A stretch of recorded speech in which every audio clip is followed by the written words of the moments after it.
Hello बच्चों, स्वागत है आपके और अपने यूट्यूब चैनल टीचिंग नंबर 1 पर। जी हाँ, इस वीडियो में हम आपको बताएंगे कि आप पर्यावरण प्रदूषण पर निबंध कैसे लिखेंगे।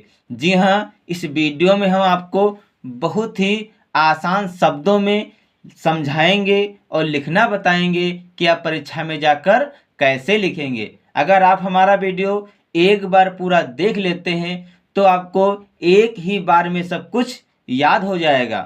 तो सबसे पहले हेडिंग डालेंगे पर्यावरण प्रदूषण समस्या और समाधान।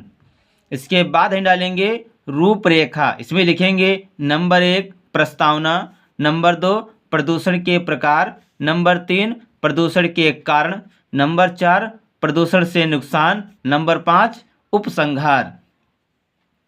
जो हेडिंग हमने रूपरेखा में डाली हैं, हम इन हेडिंग्स के विषय में आपको एक एक करके विस्तार पूर्वक समझाएंगे और लिखना भी बताएंगे कि आप आसानी से कैसे लिखेंगे।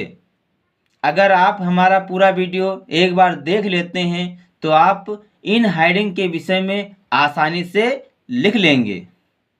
तो सबसे पहले हेडिंग डालेंगे प्रस्तावना।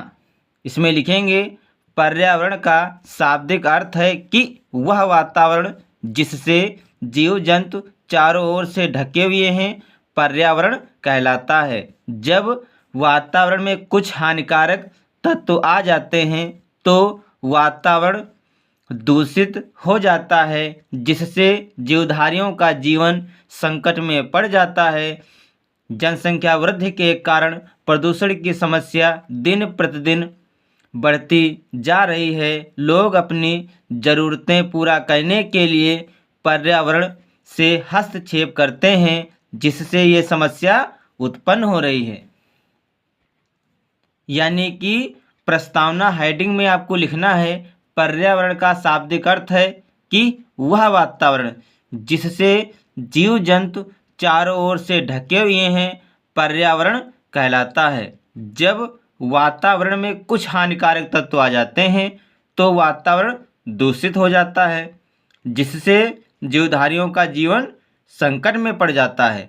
जनसंख्या वृद्धि के कारण प्रदूषण की समस्या दिन प्रतिदिन बढ़ती जा रही है। लोग अपनी ज़रूरतें पूरा करने के लिए पर्यावरण से हस्तक्षेप करते हैं, जिससे ये समस्या उत्पन्न हो रही है। अगली हेडिंग डालेंगे प्रदूषण के प्रकार। इसमें लिखेंगे प्रदूषण के प्रकार निम्नलिखित हैं। नंबर 1 जल प्रदूषण, नंबर 2 वायु प्रदूषण, नंबर 3 ध्वनि प्रदूषण। अब इसमें सबसे पहले हेडिंग डालेंगे जल प्रदूषण। इसमें लिखेंगे कारखानों से निकलने वाले अशुद्ध जल, गंदे नाले, तालाबों में जानवरों को धोने, कपड़े धोने आदि कारणों से जल दूषित हो रहा है, तो इसे जल प्रदूषण कहते हैं। दूषित पानी पीने से लोगों में कई प्रकार की बीमारियां उत्पन्न हो रही हैं। यानी कि जल प्रदूषण हेडिंग में आपको लिखना है कारखानों से निकलने वाले अशुद्ध जल, गंदे नालों, तालाबों में जानवरों को धोने, कपड़े धोने आदि कारणों से जल दूषित हो रहा है, तो इसे जल प्रदूषण कहते हैं। दूषित पानी पीने से लोगों में कई प्रकार की बीमारियां उत्पन्न हो रही हैं। नंबर 2 हेडिंग डालेंगे वायु प्रदूषण। इसमें लिखेंगे जब प्रदूषण वायु द्वारा होता है तो उसे वायु प्रदूषण कहते हैं। अर्थात कारखानों से निकलने वाला धुआं, यातायात वाहनों से निकलने वाला धुआं आदि से वायु प्रदूषण हो रहा है, जिससे मनुष्य के स्वास्थ्य पर विपरीत प्रभाव पड़ता है। यानी कि वायु प्रदूषण हेडिंग में आपको लिखना है जब प्रदूषण वायु द्वारा होता है तो उसे वायु प्रदूषण कहते हैं। अर्थात कारखानों से निकलने वाला धुआं, यातायात वाहनों से निकलने वाला धुआं आदि से वायु प्रदूषण हो रहा है, जिससे मनुष्य के स्वास्थ्य पर विपरीत प्रभाव पड़ता है। अगली हेडिंग डालेंगे ध्वनि प्रदूषण। इसमें लिखेंगे लाउड स्पीकरों, गाड़ियों, कारखानों की मशीनरी से निकलने वाली तेज आवाज़ें ध्वनि प्रदूषण की जिम्मेदार हैं, जिससे मनुष्यों में बहरापन और सामाजिक तनाव उत्पन्न होता है। यानी कि ध्वनि प्रदूषण हेडिंग में आपको लिखना है, लाउड स्पीकरों, गाड़ियों, कारखानों की मशीनरी से निकलने वाली तेज आवाज़ें ध्वनि प्रदूषण की जिम्मेदार हैं, जिससे मनुष्यों में बहरापन और मानसिक तनाव उत्पन्न होता है। नंबर 3 हेडिंग डालेंगे, प्रदूषण के कारण। इसमें लिखेंगे, पर्यावरण प्रदूषण के कई कारण हैं। विज्ञान से जीवन को सुलभ बनाने के लिए अनेक यंत्रों का निर्माण किया है, परंतु वही यंत्रों का उपयोग पर्यावरण को दूषित करने में भी किया जा रहा है। साथ ही अनेक उद्योग धंधों के खुलने से दूषित धुआं पर्यावरण में फैलता है और दूषित नाला नदियों और तालाबों को दूषित करता है। जनसंख्या में जिस तेजी से विस्तार हो रहा है, उसी तेजी से लोगों की ज़रूरतें बढ़ती जा रही हैं, जिससे प्राकृतिक संसाधनों का तेजी से हनन हो रहा है। यानी कि प्रदूषण के कारण, इस हेडिंग में आपको लिखना है, पर्यावरण प्रदूषण के कई कारण हैं।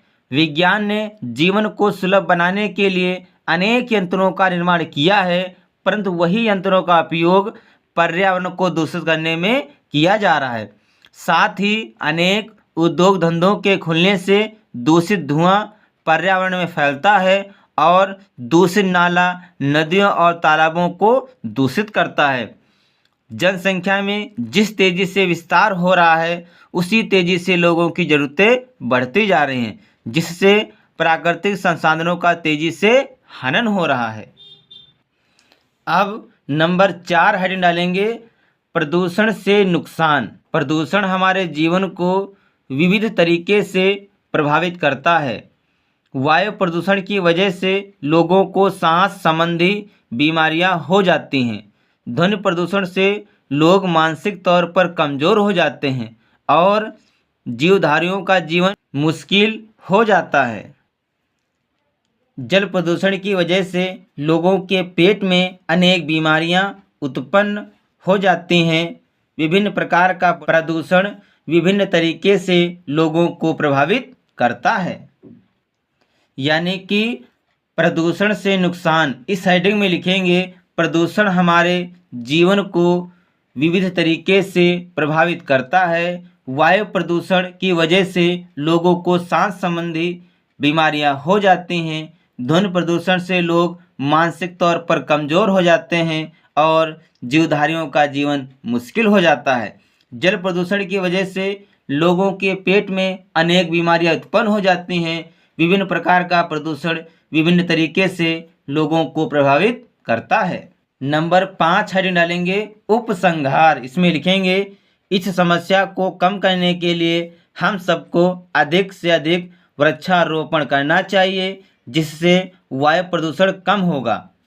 जल प्रदूषण को रोकने के लिए हमें कारखानों, घरों का दूषित नाला नदियों तालाबों में नहीं मिलाना चाहिए। साथ ही मृत जीवों अथवा शवों को नहीं प्रवाहित करना चाहिए। ध्वनि प्रदूषण को रोकने के लिए हमें साउंडों, लाउड स्पीकरों आदि का कम उपयोग करना चाहिए। अतः इस समस्या को खत्म करने के लिए हम सभी को सामूहिक प्रयत्न करना चाहिए। यानी कि नंबर 5 उपसंहार हेडिंग में लिखेंगे, इस समस्या को कम करने के लिए हम सबको अधिक से अधिक वृक्षारोपण करना चाहिए, जिससे वायु प्रदूषण कम होगा। जल प्रदूषण को रोकने के लिए हमें कारखानों, घरों का दूषित नाला नदियों तालाबों में नहीं मिलाना चाहिए। साथ ही मृत जीवों अथवा शवों को नहीं प्रवाहित करना चाहिए। ध्वनि प्रदूषण को रोकने के लिए हमें साउंडों, लाउड स्पीकरों आदि का कम उपयोग करना चाहिए। अतः इस समस्या को खत्म करने के लिए हम सभी को सामूहिक प्रयत्न करना चाहिए। तो बच्चों, इस वीडियो में हमने आपको बताया कि आप पर्यावरण प्रदूषण पर निबंध कैसे लिखेंगे। तो बच्चों, अगर हमारा वीडियो आपको अच्छा लगे तो इसे लाइक, शेयर और सब्सक्राइब जरूर करें। मिलते हैं अगले वीडियो में नए टॉपिक के साथ। तब तक के लिए जय हिंद, जय भारत।